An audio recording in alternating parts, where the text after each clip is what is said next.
Capítulo 13. Descargo de responsabilidad. No soy dueño de Naruto ni de High School de XD, y no obtengo ganancias escribiendo sobre ellos.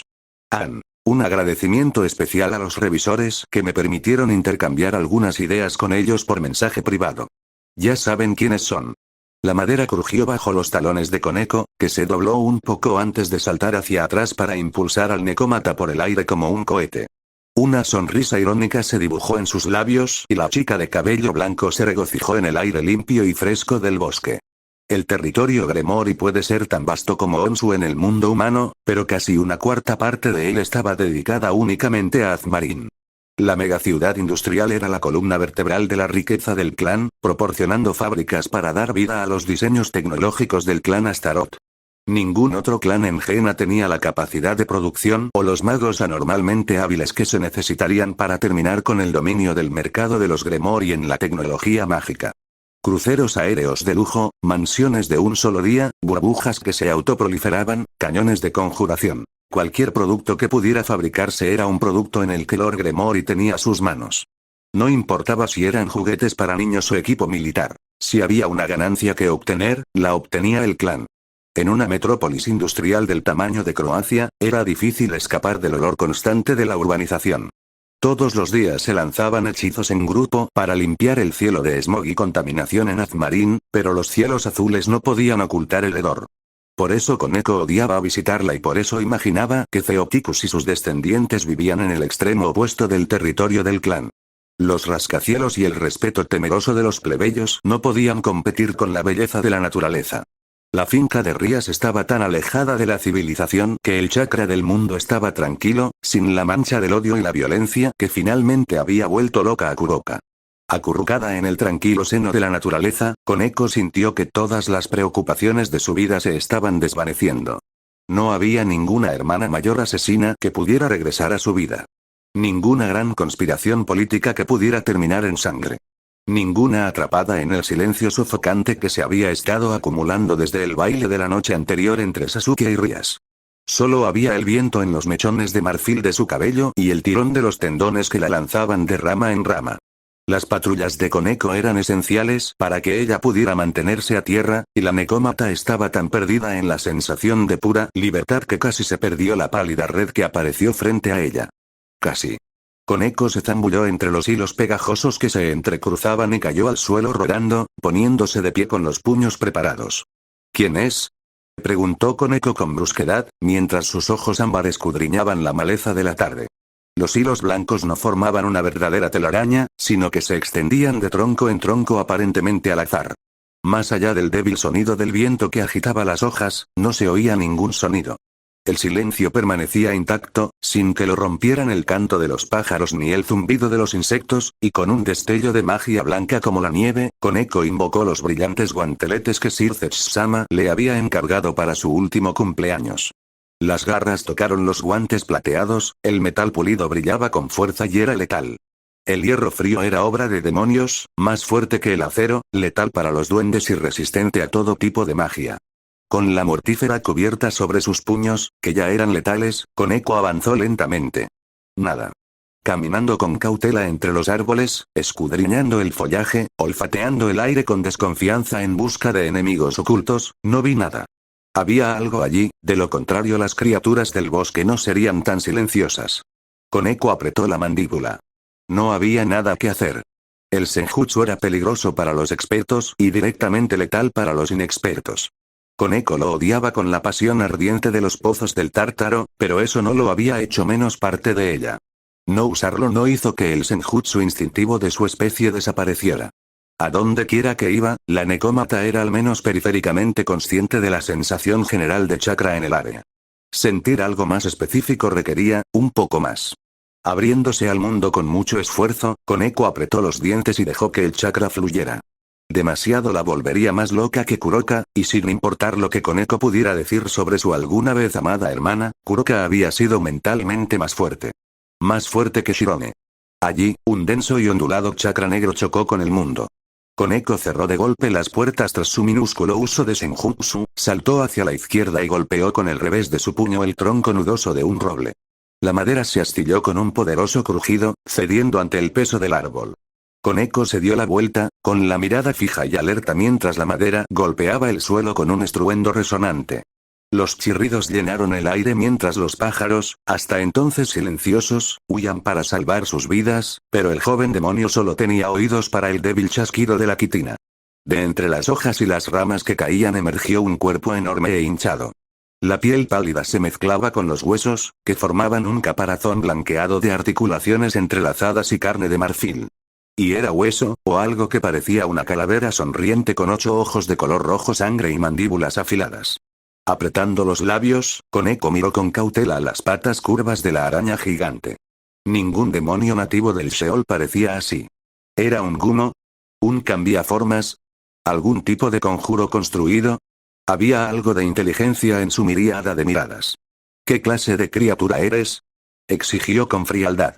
Habla. Las gruesas pinzas blancas de la boca de la araña se movieron y ladeó la cabeza con aire pensativo. Luego escupió un arco de veneno púrpura hirviente que Koneko esquivó hábilmente. El licor tóxico silbó y escupió sobre la corteza de un abedul, derritiendo la madera en segundos bajo la mirada de Koneko, que tenía los ojos muy abiertos. Fuera cual fuese el tipo de criatura, la araña no era amigable. Espero que hayas hecho las paces con la muerte. Koneko se agachó y saltó. La forma de la necómata se desdibujó en una pálida línea mientras volaba en círculos, observando atentamente la frenética forma en que los ojos carmesí de la araña intentaban seguirla. Las patas quitinosas temblaban mientras la criatura se movía pesadamente en un esfuerzo por seguir enfrentándose a la torre. Escutiendo su proyectil ácido una y otra vez, la enorme araña ordeñaba sus sacos de veneno tratando de vaporizar a la pequeña demonio. Grande, y tal vez incluso peligrosa si era lo suficientemente tonta como para quedarse quieta y dejar que la cosa la rociara con sus secreciones, decidió Koneko. Pero como enemigo era demasiado lento para ella, y además del novato Yuto, Koneko era el demonio más lento de toda la casa de Rías. Cualquiera que fuera el tipo de bestia o sirviente que fuera la araña, probablemente no representaba una amenaza real para ningún demonio medio entrenado. Koneko hizo crujir sus nudillos y se abalanzó. Esquivando perezosamente un último chorro de veneno, la necómata clavó sus garras de metal directamente en los ojos de la criatura. El líquido estalló cuando los suaves orbes cedieron al instante, las garras de Koneko se hundieron más profundamente en la araña y la enviaron a una agonía de muerte frenética y parlanchina. Un último empujón destrozó el cerebro y la araña blanca como un cadáver se desplomó como una marioneta con sus hilos cortados.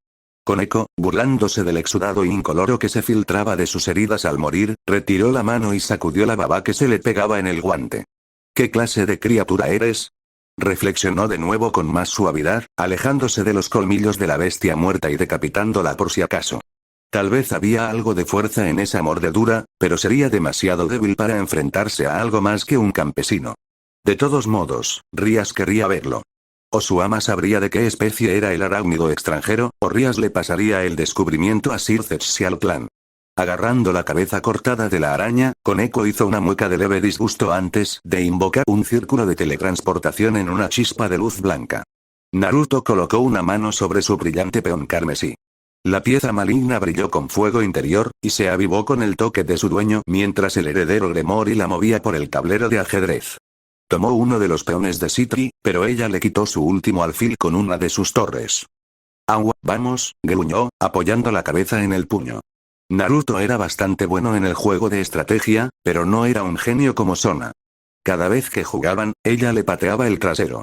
Si no fuera por su impresionante belleza, Naruto podría haber estado triste. Sona no respondió, solo miró a la pelirroja de ojos violetas. Pero Naruto no necesitaba palabras para entender la burla silenciosa y la presunción. Casi podía imaginar su voz en su cabeza diciéndole que si no le gustaba perder piezas, debería mejorar en el juego. Perra. Fue una venganza por usar sus piezas malvadas en lugar de sus piezas negras apropiadas, insistiendo en un maní para sustituir la pieza del rey, él simplemente lo sabía. Naruto tomó su maní rey, se lo metió en la boca y lo trituró hasta que quedó hecho polvo. Va, me rindo. ¿Otra ronda entonces? No voy a jugar otra ronda más, ratón de biblioteca. Es medianoche. Es hora de dormir o de divertirse, no de jugar al ajedrez. Si esa es tu decisión, Sona se encogió de hombros, tiró el resto de las piezas malignas de Naruto del tablero y las dejó a un lado. Aunque a mí me suenan como las palabras de un pobre perdedor. Te lo demostraré, pobre perdedor. Tú y yo, aquí y ahora. Lucha en el barro. Vamos. Mis padres no me criaron para ser un pedófilo. Naruto le sacó la lengua a la heredera Citri, dejando un enorme rastro de baba colgando de la punta del músculo rosado. Riendo entre dientes por la expresión de absoluta repugnancia que Sona le devolvió, Naruto se esforzó por meter el último centímetro húmedo entre sus labios. Luego comenzó a inclinarse sobre la mesa. Eso no es una buena imagen para ti. Naruto se llevó la lengua a la boca y se limpió rápidamente la baba de la barbilla antes de volverse para mirar a su primo. Sí, bueno, eso no te hace ver bien. Una mierda recalentada 2 veces resulta más atractiva. Dejando a un lado los insultos, Sairaorg lucía horrible. Caminando entre las estanterías con toda la gracia de un ghoul, Naruto podía notar que el demonio mayor estaba exhausto. Un ojo violeta estaba hinchado y cerrado, y el otro estaba tan inyectado en sangre que el heredero Gremory casi esperaba que comenzara a llorar dramáticamente lágrimas de sangre al estilo del clan Uchiha. Sona se puso de pie de un salto, convocó un destello de azul en las yemas de sus dedos y se quedó flotando insegura mientras el líder de su pequeña rebelión caminaba arrastrando los pies por la biblioteca. Cuando dijiste que la reunión era urgente, no pensé que fuera tan urgente. Pensando mejor en ofrecerle ayuda para caminar, Sona dejó que Sairaorg mantuviera cierta dosis de orgullo hasta que logró arrastrar su cuerpo golpeado hasta el sillón de muselina que ella acababa de dejar libre. Luego, presionó con cuidado un dedo envuelto en un encantamiento sobre el moretón hinchado de su ojo izquierdo, para quitarle el color moteado. El pelirrojo se mordió la punta de una uña, observando la descuidada sesión de curación antes de fruncir el ceño. ¿Sabes? Cuando dije que te veías horrible, lo decía en serio. ¿Quién diablos te dio una paliza? Sairaorg era ampliamente reconocido como el demonio más fuerte de su generación, y con 6 alas contra las 4 de Naruto, podía creerlo. Lo que planteaba la pregunta de quién había logrado sorprender a su primo lo suficiente como para causarle algún daño. O bien era eso, o había alguien que andaba por ahí dispuesto a ser abiertamente hostil hacia ellos y con el poder para respaldarlo. Sairaorg frunció el ceño y murmuró un silencioso agradecimiento mientras Sona apartaba sus manos y convocaba otra silla para que se relajara.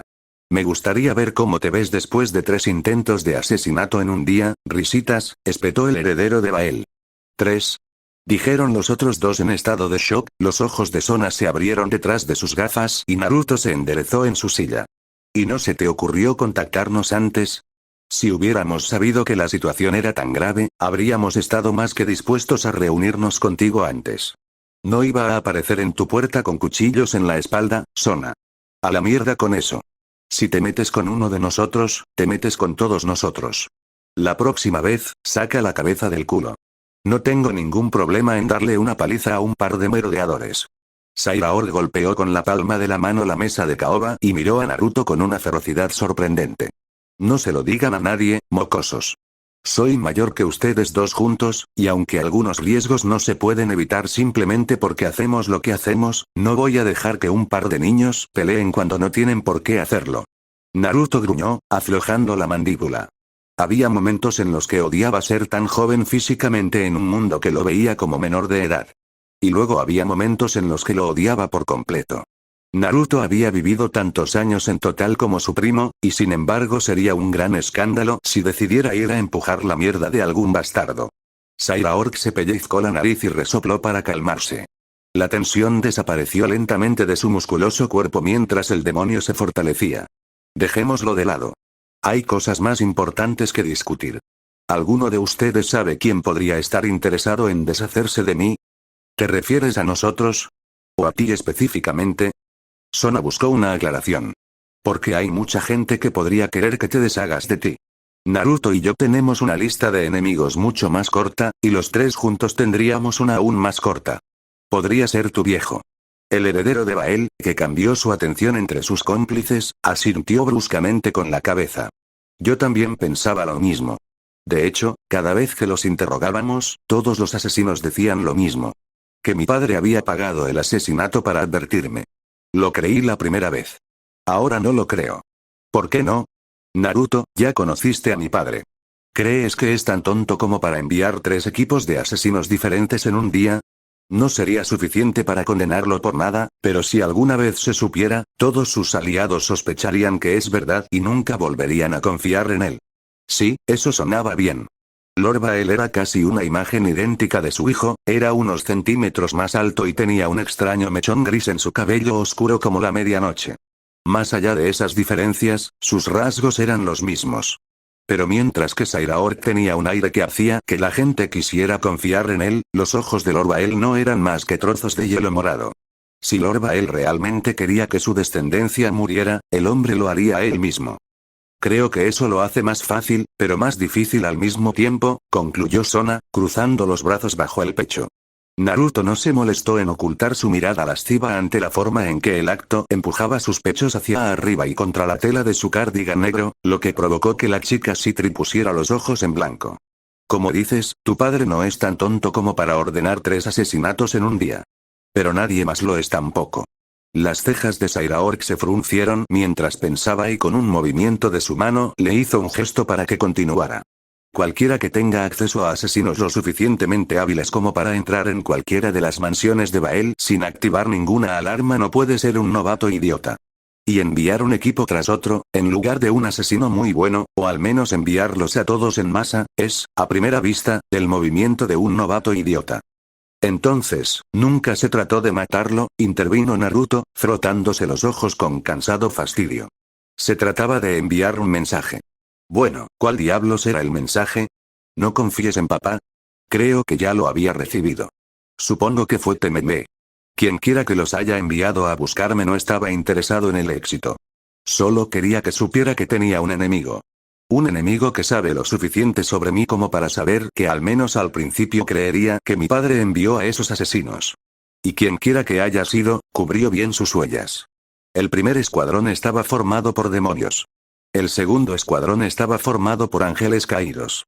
El tercero estaba formado por arpías. Así que, quienquiera que haya sido, tiene acceso a la riqueza y a varios reinos diferentes en el inframundo, al menos. Alguien así es un noble, o un comandante de los Grigori, o un alto rango en otro reino. Cualquiera de ellos iniciaría una guerra. Sona, no creo que se trate de iniciar una guerra. Si quisieran hacerlo, simplemente habrían salido y declarado una. Iniciar una guerra intentando asesinar a Sairaork no es exactamente un secreto, ¿sabes? Te verás igual de mal, si no peor, que si simplemente invadieras sin motivo. Sairaork dejó caer la cabeza entre sus brazos y suspiró con cansancio. Todo esto no hacía más que dar vueltas en círculos y tenían muy pocas pruebas contundentes. Todo esto es solo una teoría.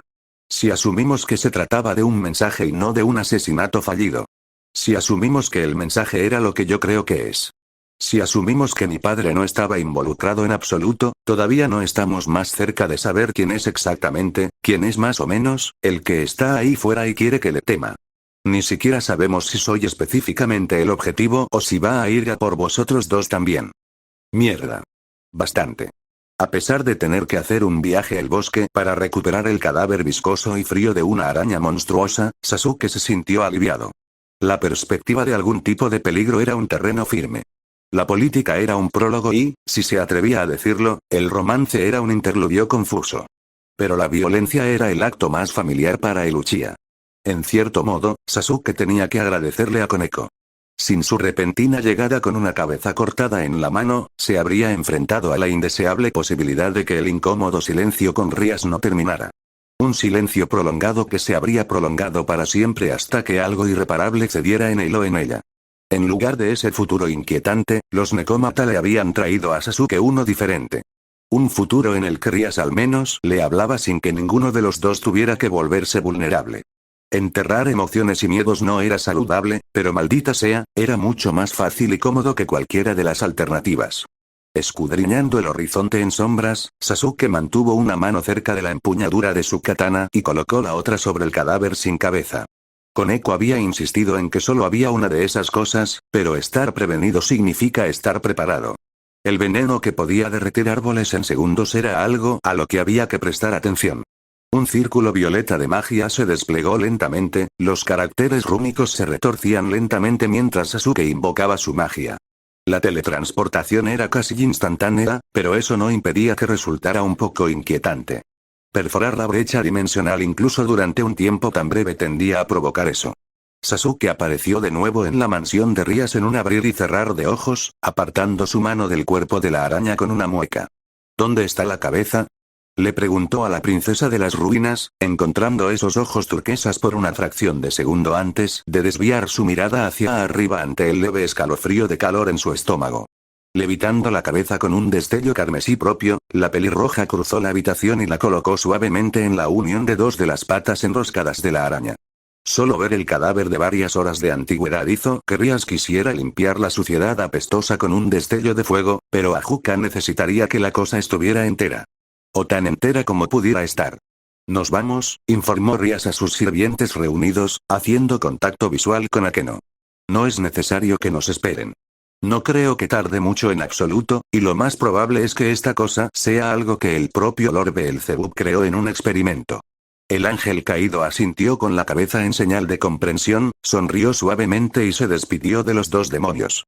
Fuera lo que fuese la araña, Akeno lo descubriría cuando su señora regresara. Hasta entonces, la responsabilidad de la casa estaba en sus manos y dependía de ella asegurarse de que los demonios más jóvenes se fueran a la cama.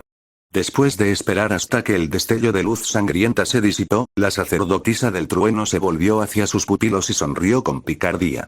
Bueno, ahora que Doman y Glom están fuera por unas horas, ¿qué os parece si vemos una película?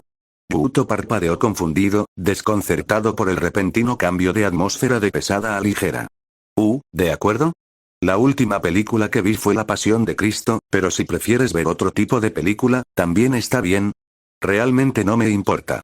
A Kiba solo se le permitía ver películas religiosas saludables cuando vivía con la iglesia, dijo Koneko con expresión seria, dándose la vuelta para comenzar el largo viaje hacia el cine privado de Rías.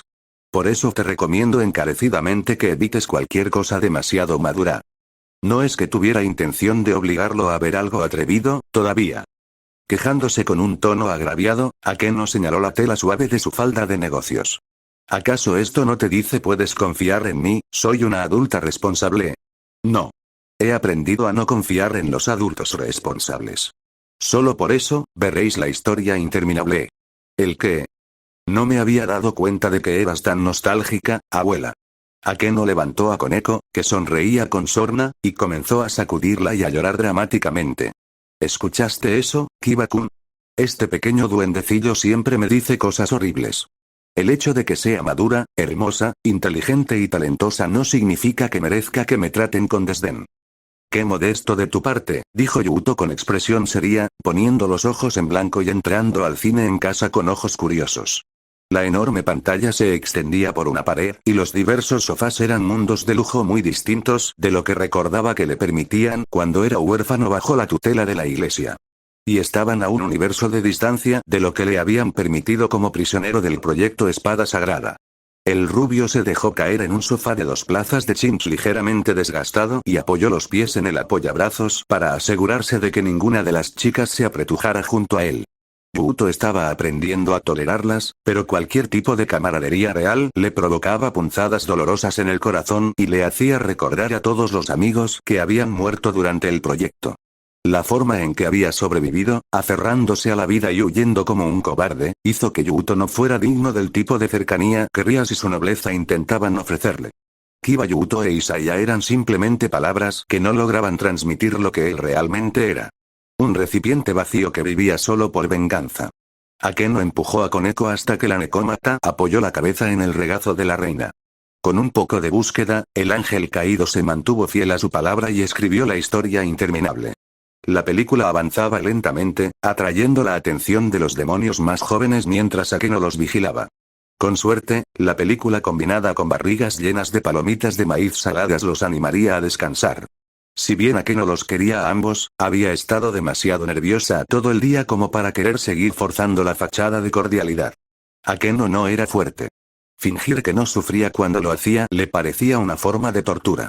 Los miedos de Rías, sus envidias y sus penas pesaban en el corazón del ángel caído. El dolor compartido no parecía dividido por la mitad, sino dividido y multiplicado, repartido entre los oyentes como un equipaje venenoso. Akeno no era fuerte, pero por el bien de Rías lo cargaría todo. La carne helada se abrió bajo el acero hambriento. Blandiendo su escalpelo como un artista macabro, Ajuka separó el caparazón óseo del músculo blando que había debajo. Los hechizos de congelación habían preservado la frescura de la muestra, pero el científico Satanás solo tenía una cierta cantidad de cadáveres con los que trabajar. Señor Belcebú. ¿Qué criaturas tan curiosas eran estas arañas? El exoesqueleto no era quitina pálida, sino un compuesto de quitina y hueso. Era extraño. Si bien el calcio era de hecho más duro que el polímero de glucosa que formaba la quitina pura, era frágil. Y si bien la quitina era flexible, era mucho más blanda que el hueso.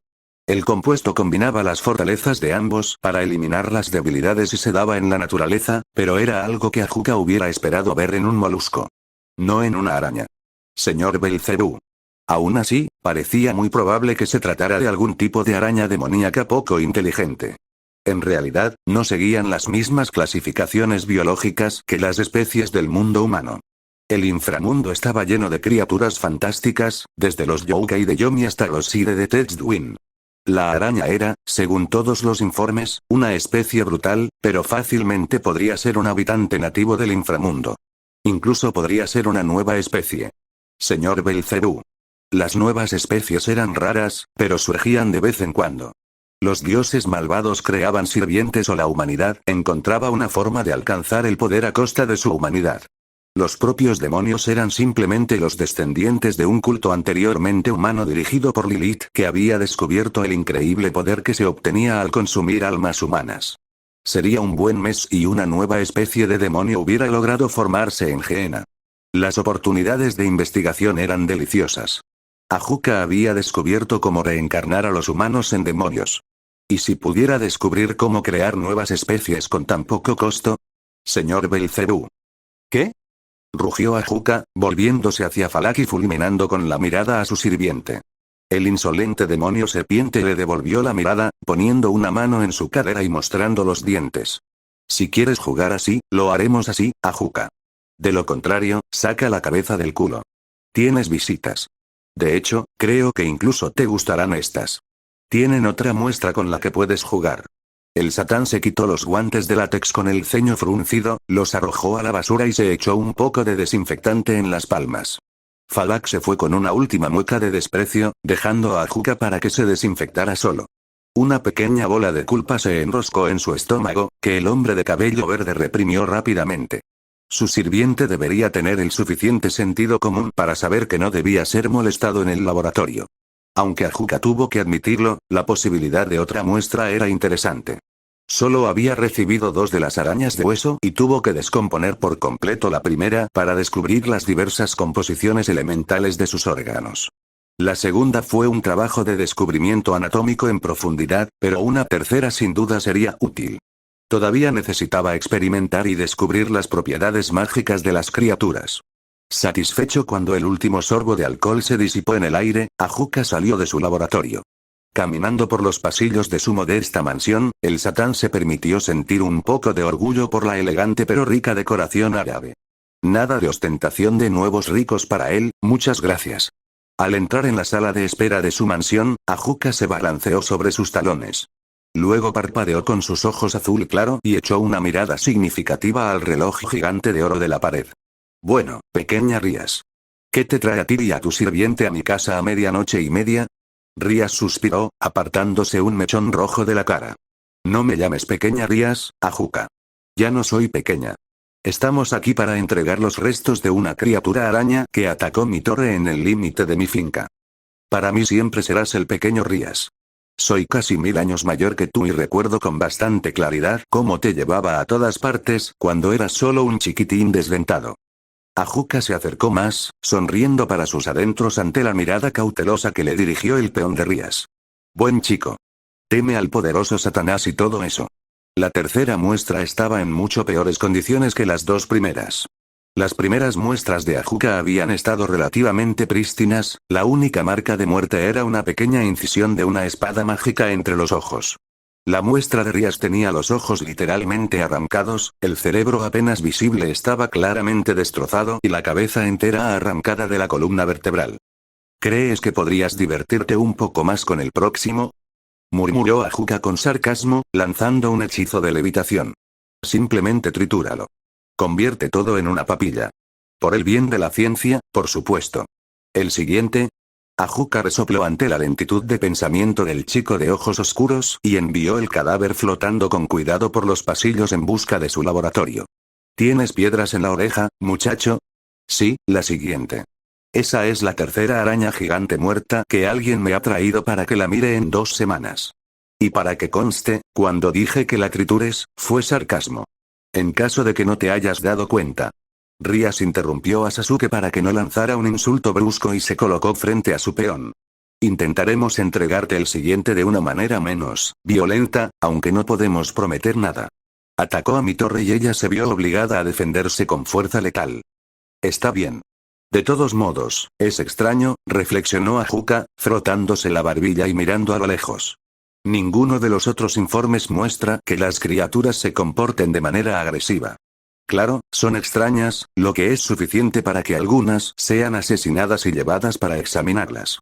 Pero este es el primer informe de violencia del que he oído. Y por las apariencias, sin duda se trata de la misma especie.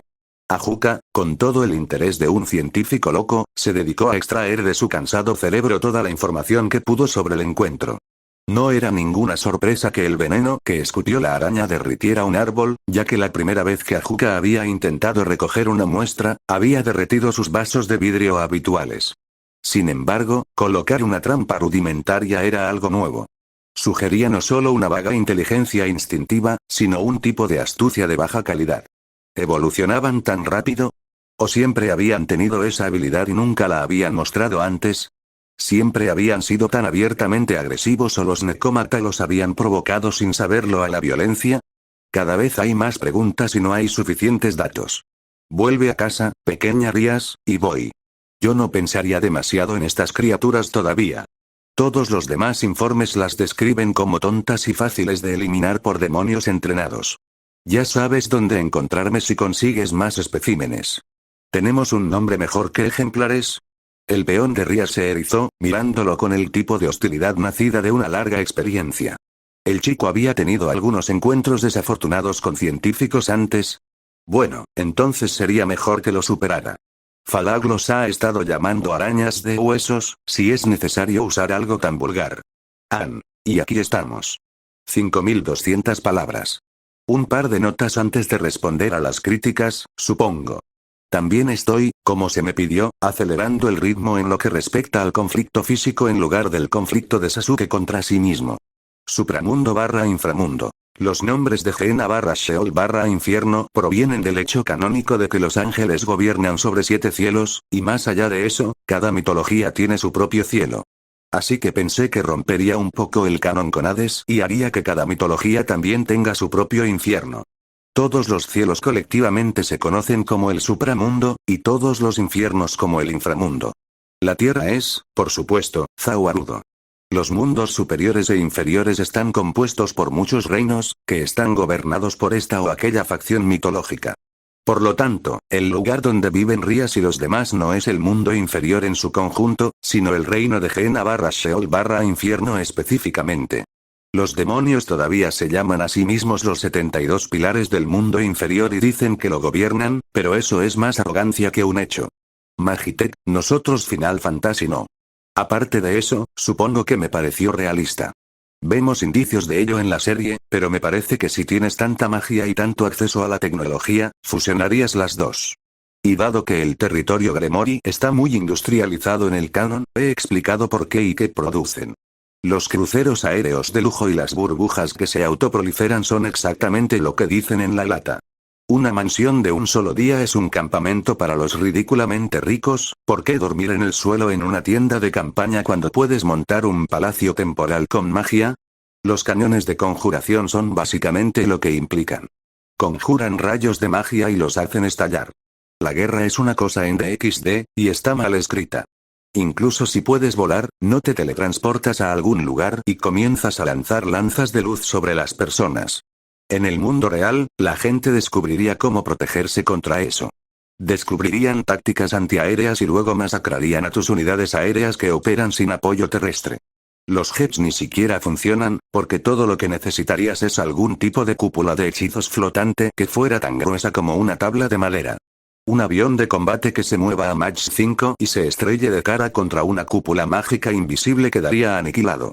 No puedes desplegar tus poderosos cazas como un satán a menos que quieras escalar de una batalla a un desastre natural que destruya la geografía. Dada la magia y la tecnología de DXD, para ser honesto, esperaba ver algo más parecido a la Primera Guerra Mundial. La guerra de trincheras surge cuando los avances en fuerza no se corresponden con los avances en movilidad. No hay mar en Gehenna, confiar en la guerra aérea es bastante ineficaz, la teletransportación es imposible y no puedes desplegar a tu Satán. Entonces, lo que te queda es confiar en los demonios de clase baja para evitar la escalada, hacer guerra de trincheras hasta que estés en la capital enemiga y luego desplegar un Satán porque el gran malvado enemigo ya estará luchando en ese momento. Los arenes, en general, son poco realistas. En el mundo real, resultan ser un caos de celos e inseguridad. Pero, por supuesto, son parte del canon de DXD. Estoy dispuesto a considerar escribirlo en el sentido de que Sasuke y Naruto tienen arenes, pero ten cuidado con lo que pides.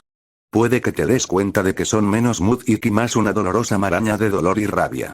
Demonios hipersexualizados. Me preocupa no estar sexualizándolos lo suficiente. Son, en esencia, criaturas inherentes al pecado con una fertilidad extremadamente baja. En realidad, deberían ser bastante lujuriosos, orgullosos, odiosos, etc. Issei, sí, no es tan terrible. Es más, arruinan lo que hay al convertirlo en un vehículo de fanservice.